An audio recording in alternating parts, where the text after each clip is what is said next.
Hello everyone. There's been a lot going on in my life, so this video is a couple of days later than I wanted it to be. Having said that, let me welcome you to this episode of This Week in Crime. There have been some big developments in at least a couple of high-profile cases. One of them a pretty long-running case. Number 1. On July 31st, 2023, Lori Vallow was sentenced to life in prison without parole for ending the lives of her two youngest children, Ty Lee and JJ, in 2019, bizarrely believing them to be zombies, according to some reports, and also helping her husband, Chad Daybell, murder his previous wife, Tammy.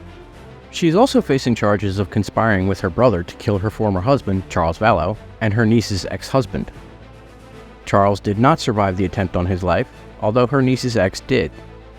Anyone who takes the life of a child needs to be put under the prison, but there's a special place in hell for those who end the lives of their own children. With any luck, she'll end up being the roommate of Chad Dorman. Number 2. On July 25th, 2023, Robert Chambers, a name some of my older viewers might recognize, was released on parole for his second time after serving 15 years of a 19-year prison sentence for the sale of controlled substances. Why does the release of a convicted unlicensed pharmacist rate a spot here, you ask?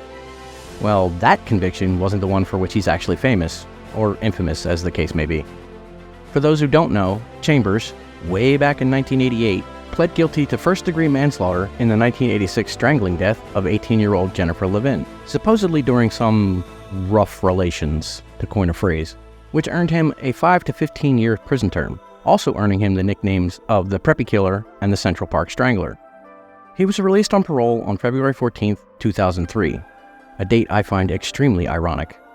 His freedom lasted just over 4 years because in October of 2007, Chambers was arrested again, this time for 3 counts of selling a controlled substance in the first degree, 3 counts of selling a controlled substance in the second degree, and 1 count of resisting arrest.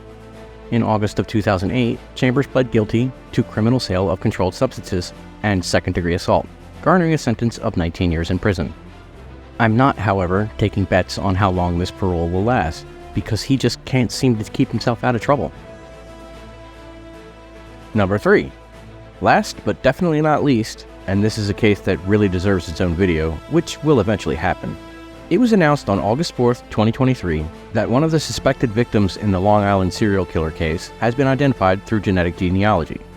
Jane Doe number 7, also known as Fire Island Jane Doe, was identified through genetic genealogy DNA as 34-year-old Karen Vergata, 27 years after her partial remains were first discovered and 12 years after more of her remains were found a considerable distance away.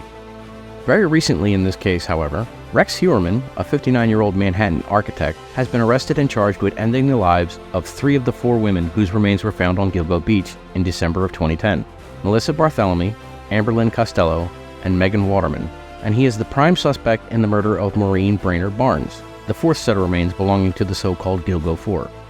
Although some investigators in the past believe all of the remains found thus far, which could number as many as 19, could be victims of the same killer, other, more recent investigators now think at least 2 or more separate killers were using the area as a dumping ground.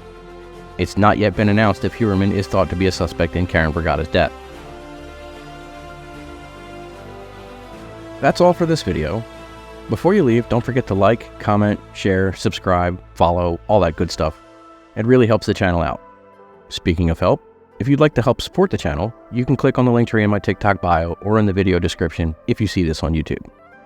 Anyway, I'll see you in the next one, so until then, stay safe out there.